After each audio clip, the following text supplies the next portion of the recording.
Assalamualaikum warahmatullahi wabarakatuh. Selamat pagi anak-anakku semua. Bagaimana kabarnya anak-anak? Semoga anak-anak selalu sehat dan selalu semangat untuk mengikuti pembelajaran, nggih. Dan jangan lupa untuk selalu menerapkan protokol kesehatan. Anak-anak, sebelum kita mulai pembelajaran hari ini, marilah kita berdoa sesuai dengan agama dan kepercayaan masing-masing, nggih. Berdoa dimulai. Berdoa selesai. Anak-anak, pada pertemuan sebelumnya kita sudah mempelajari bab 2, subbab 1, yaitu tentang norma dalam kehidupan masyarakat.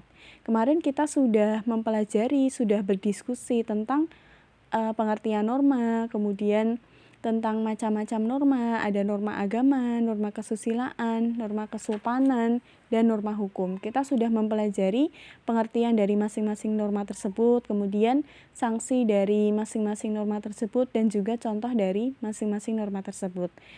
Kemudian kita juga sudah mempelajari tujuan norma, fungsi norma, dan ciri-ciri norma. Nah, untuk pembelajaran pada pagi hari ini kita akan melanjutkan untuk bab 2 pada subbab kedua, yaitu mengenai arti penting norma dalam mewujudkan keadilan. Nah, nanti kita akan mempelajari apa sih fungsi pokok norma, kemudian arti penting norma bagi warga negara, kemudian arti penting norma hukum, kemudian syarat-syarat negara hukum, ciri-ciri negara hukum, kemudian menjelaskan pengertian keadilan dan jenis-jenis keadilan. Silahkan anak-anak simak materi berikut dengan baik, kemudian anak-anak silahkan mencatat atau membuat rangkuman, nggih. Anak-anak, sebagaimana yang sudah kita pelajari pada pertemuan sebelumnya, bahwa keberadaan norma itu sangat penting dalam masyarakat, karena manusia itu sebagai makhluk sosial di mana manusia itu tidak bisa hidup sendiri. Pasti akan selalu berhubungan atau berinteraksi dengan orang lain, bekerja sama, seperti itu. Nah, di sisi lain, manusia itu juga sebagai makhluk individu, di mana manusia itu memiliki sifat, kepribadian, kepentingan, keinginan, dan tujuan hidup yang berbeda dengan yang lainnya. Nah, posisi manusia sebagai makhluk sosial sekaligus sebagai makhluk individu ini mengakibatkan rawannya munculnya berbagai konflik, pertengkaran, atau pertentangan antar anggota masyarakat. Nah, untuk itu diperlukan norma yang akan menjamin terciptanya ketertiban dan keharmonisan masyarakat. Lalu apa saja sih fungsi pokok dari aturan dalam masyarakat itu? Yang pertama yaitu pedoman dalam bertingkah laku. Norma memuat aturan tingkah laku masyarakat dalam pergaulan sosial. Karena di dalam norma itu mengatur apa yang baik, apa yang tidak baik, mana yang boleh, mana yang tidak boleh dilakukan, sehingga menjadi pedoman atau panutan dalam bertingkah laku. Yang kedua, norma berfungsi menjaga kerukunan anggota masyarakat. Norma mengatur agar perbedaan dalam masyarakat itu tidak menimbulkan kekacauan atau ketidaktertiban. Dengan adanya norma yang mengatur masyarakat, maka masyarakat tidak akan saling merugikan, tidak akan saling mengambil milik orang lain misalnya, dan sebagainya, sehingga akan menciptakan kerukunan dalam masyarakat. Kemudian, yang ketiga, norma itu juga berfungsi sebagai sistem pengendalian sosial. Tingkah laku anggota masyarakat itu diawasi dan dikendalikan oleh aturan yang berlaku. Dengan adanya norma di mana norma itu juga memuat sanksi atau terdapat sanksi jika melanggarnya, maka akan dapat mengendalikan perilaku masyarakat. Dengan adanya aturan dan sanksi tersebut, jika melanggar aturan, maka manusia itu akan bisa jera atau takut untuk melanggar norma, sehingga di sini norma bisa mengendalikan perilaku masyarakat agar sesuai dengan aturan atau norma yang berlaku. Anak-anak tentu pernah melihat rambu-rambu lalu lintas nggih di jalan. Ketika lampu merah menyala itu kita harus berhenti nggih. Atau ketika di jalan raya itu kita harus mengenakan helm. Ketika kita tidak mengenakan helm atau jika lampu merah menyala kita malah lanjut jalan, tidak berhenti, itu kita pasti akan ditegur oleh pihak yang berwajib. Selain itu juga misalnya terdapat pencurian atau perampokan, itu pasti akan diselesaikan secara hukum oleh pihak yang berwajib. Nah, kedua hal itu merupakan tanda atau yang menunjukkan bahwa negara kita ini, negara Indonesia ini adalah negara hukum, di mana dalam menyelesaikan perselisihan seperti itu diselesaikan melalui hukum. Nah, dalam hidup bernegara ini diatur dengan norma hukum, yang mana norma hukum itu berbeda dengan norma-norma lainnya. Persamaan norma hukum dengan norma-norma lainnya, yaitu norma kesusilaan, kesopanan, norma agama, itu adalah kesemua norma tersebut itu mengatur tata tertib dalam masyarakat atau mengatur tingkah laku masyarakat. Sedangkan terdapat perbedaan juga antara norma hukum dengan norma-norma yang lainnya. Di mana letaknya? Letak perbedaan norma hukum dengan ketiga norma lainnya itu adalah terletak pada sanksinya, di mana norma hukum itu sanksinya itu tegas atau jelas. Dalam kehidupan bernegara, norma hukum itu memiliki peranan yang lebih besar karena mengikat dan memaksa seluruh warga negara serta para penyelenggara negara. Artinya bahwa seperti yang kita tahu bahwa kalau norma agama itu sanksinya adalah dosa dan siksa kelak di akhirat. Sedangkan kalau norma kesusilaan, sanksinya adalah perasaan tidak senang, perasaan tidak tenang. Sedangkan kalau norma kesopanan, sanksinya dijauhi atau dikucilkan oleh masyarakat. Berbeda dengan norma hukum, di mana norma hukum itu sanksinya tegas. Misalnya, ada yang hukuman mati, hukuman penjara, denda, dan pencabutan hak-hak usaha tertentu. Ini menunjukkan bahwa sanksi norma hukum itu tegas dan bersifat mengikat dan memaksa. Dalam pasal 1 ayat 3 Undang-Undang Dasar Negara Republik Indonesia tahun 1945 menyatakan bahwa negara Indonesia ini adalah negara hukum. Nah, apa yang dimaksud dengan negara hukum? Nanti kita pelajari selanjutnya. Negara Indonesia ini merupakan negara yang berdasarkan pada norma hukum. Jaminan Undang-Undang Dasar 1945 bahwa Indonesia ini sebagai negara hukum itu dapat ditemukan dalam Undang-Undang Dasar Negara Republik Indonesia tahun 1945. Yang pertama itu terdapat pada pasal 1 ayat 3 hasil amandemen yang menyebutkan bahwa negara Indonesia adalah negara hukum, yang artinya segala sesuatu itu diatur dengan hukum. Misalkan ada pencuri, perampok, itu akan diselesaikan secara hukum dan tidak boleh main hakim sendiri atau main hajar sendiri.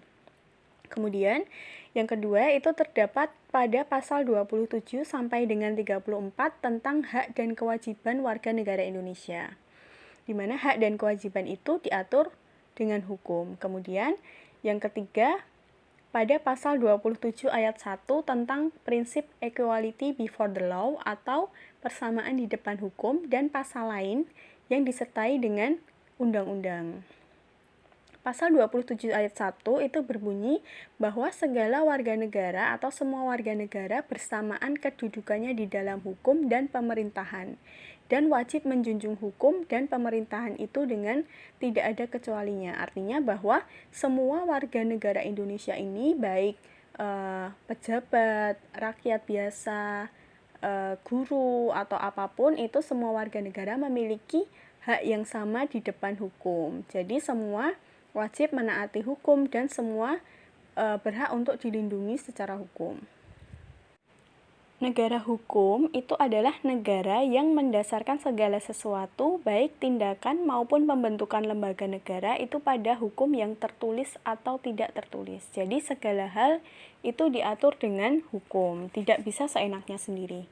Nah, menurut AVDC, negara hukum itu mengandung 3 unsur. Yang pertama, supremacy of law atau supremasi hukum, atau artinya hukum itu sebagai panglima, sehingga dalam negara hukum yang berdaulat atau yang memiliki kekuasaan tertinggi itu adalah hukum. Seluruh rakyat atau pemerintah itu harus tunduk pada hukum yang berlaku. Kemudian, yang kedua, equality before the law atau persamaan di depan hukum, yaitu setiap orang, setiap warga negara itu sama haknya di depan hukum tanpa melihat status dan kedudukannya. Jadi, siapapun itu baik rakyat, pejabat, atau pemerintah itu jika melakukan kesalahan maka akan diadili secara hukum, tidak memandang bulu. Kemudian yang ketiga, human rights atau hak asasi manusia. Itu diwujudkan dengan diakui dan dijaminnya hak asasi manusia dalam Undang-Undang Dasar. Misalnya, hak untuk beragama, hak untuk berpendapat, hak untuk memperoleh pendidikan, seperti itu. Jadi, tidak boleh ada yang melanggar hak asasi orang lain. Misalnya, tidak boleh memaksakan agama kepada orang lain, kemudian tidak boleh melarang orang lain untuk berpendapat, seperti itu. Selanjutnya, alat penegak hukum. Norma hukum itu memiliki sanksi tegas sehingga berlakunya itu dapat dipaksakan. Sehingga norma hukum itu biasanya lebih ditaati oleh masyarakat daripada norma lainnya. Karena misalnya norma kesusilaan itu sanksinya ada pada hati nurani masing-masing, perasaan tenang, tidak tenang, perasaan tidak senang, atau norma kesopanan yang biasanya sanksinya itu dikucilkan oleh masyarakat atau tidak disukai masyarakat. Nah, itu sanksinya tidak setegas norma hukum, seperti itu.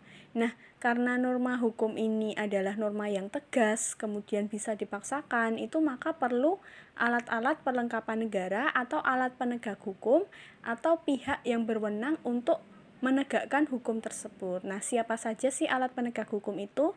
Yang pertama yaitu polisi, yaitu alat penegak hukum untuk melakukan penyelidikan dan penyidikan terjadinya tindak pelanggaran hukum. Jadi, nanti polisi itu akan melakukan penyelidikan atau penyidikan untuk membuktikan apakah seseorang tersebut itu bersalah atau tidak, seperti itu. Kemudian, jika sudah dilakukan penyelidikan atau penyidikan, maka selanjutnya itu adalah tugas jaksa, yaitu alat penegak hukum yang bertugas sebagai penuntut umum. Jadi nanti jaksa berdasarkan pada hasil penyelidikan dan penyidikan yang dilakukan oleh polisi, maka jaksa nanti akan bertugas untuk melakukan penuntutan apa hukuman yang tepat untuk terdakwa sesuai dengan peraturan perundangan yang berlaku. Nah, ketika jaksa sudah melakukan penuntutan, maka yang terakhir nanti adalah tugas hakim, yaitu alat penegak hukum yang bertugas memeriksa dan memutuskan perkara di tingkat pengadilan. Jadi setelah diselidiki oleh polisi, kemudian jaksa sudah melakukan penuntutan, itu adalah tugas hakim untuk memeriksa dengan melihat bukti-bukti, kemudian juga mendengarkan keterangan saksi. Itu hakim selanjutnya akan memutuskan hukuman yang tepat untuk terdakwa. Selanjutnya, fungsi norma hukum itu ada 4. Yang pertama, fungsi hukum memberikan pengesahan atau legitimasi terhadap apa yang berlaku dalam masyarakat. Kemudian yang kedua, fungsi hukum sebagai alat rekayasa masyarakat. Yang ketiga, fungsi hukum sebagai sarana pembentukan masyarakat, khususnya sarana pembangunan. Dan yang keempat, yaitu fungsi hukum sebagai senjata dalam konflik sosial.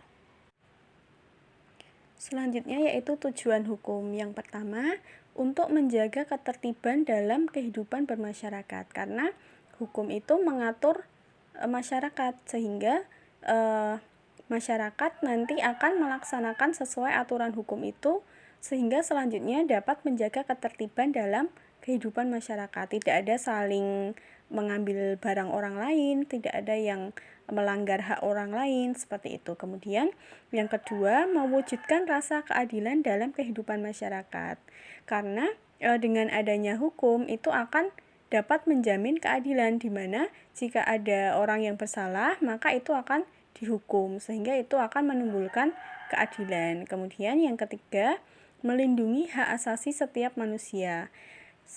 Dengan hukum itu akan melindungi hak asasi manusia, di mana tidak ada orang lain yang bisa melanggar hak asasi tersebut. Contohnya, hak untuk beragama misalnya, itu dilindungi oleh hukum, sehingga orang lain itu tidak bisa memaksakan seseorang untuk mengikuti agamanya, seperti itu. Kemudian yang keempat, menciptakan kesejahteraan, ketentraman, kenyamanan dalam kehidupan. Kemudian yang kelima, menjadi petunjuk dalam pergaulan bagi setiap anggota masyarakat, di mana norma hukum itu berisi larangan dan perintah, sehingga apa yang boleh, apa yang tidak boleh dilakukan.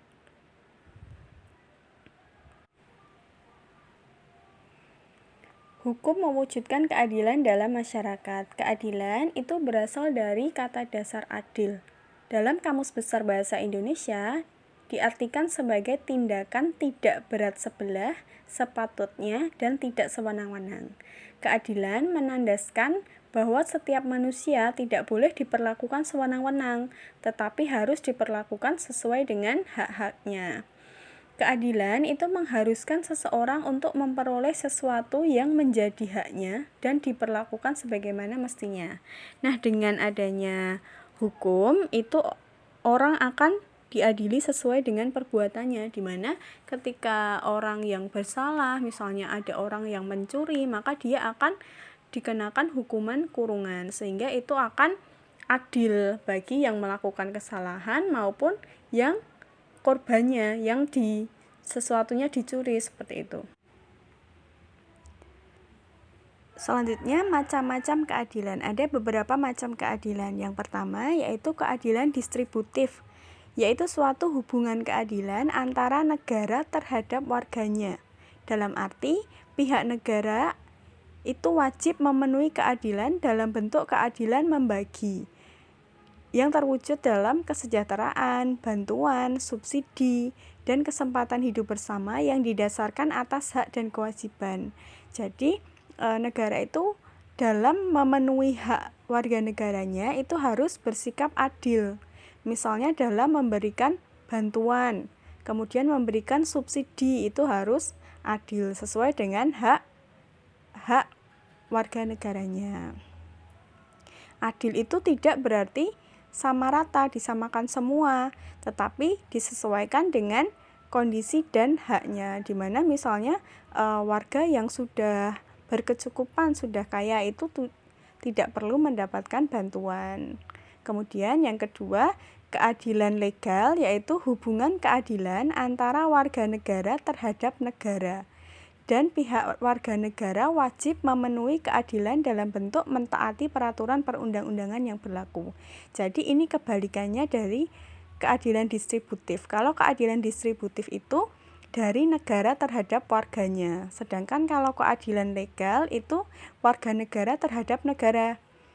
Wujudnya apa? Wujudnya untuk mentaati peraturan perundang-undangan yang berlaku, menaati hukum yang berlaku. Misalnya hukum tentang lalu lintas itu ditaati, tidak boleh melanggar rambu-rambu lalu lintas, harus mengenakan helm, harus memiliki dan membawa SIM, seperti itu, dan sebagainya. Kemudian yang ketiga, keadilan komutatif, yaitu suatu hubungan keadilan antara warga satu dengan warga yang lainnya secara timbal balik. Jadi hubungan antar sesama warga negara itu harus adil, di mana ketika kita berhubungan dengan warga negara yang lain itu kita tidak boleh membeda-bedakan karena ras, suku, agama, seperti itu. Atau ketika kita memberikan bantuan kepada orang lain itu juga harus adil tanpa membeda-bedakan. Sanksi hukum. Sanksi atau hukuman yaitu suatu pengenaan dengan kekuasaan memaksa sesuatu yang tidak dikehendaki, tidak menyenangkan atas individu, kelompok individu, atau kelembagaan badan hukum tertentu sebagai imbalan atau ganjaran atas perbuatan yang dinilai melanggar norma hukum yang berlaku, atau singkatnya yaitu sanksi atau hukuman itu merupakan konsekuensi, imbalan atau ganjaran atas perbuatan yang telah melanggar norma hukum. Di antaranya yaitu ada banyak sanksi atau hukuman itu, ada hukuman mati, hukuman penjara, hukuman kurungan, hukuman denda, hukuman dicopot dari jabatan tertentu, disita hak-hak tertentu, seperti itu. Nah, apa sih tujuan sanksi hukum itu? Dijatuhkannya hukuman secara ilmiah mempunyai dasar pembenarannya, yaitu untuk kepentingan sebagai berikut.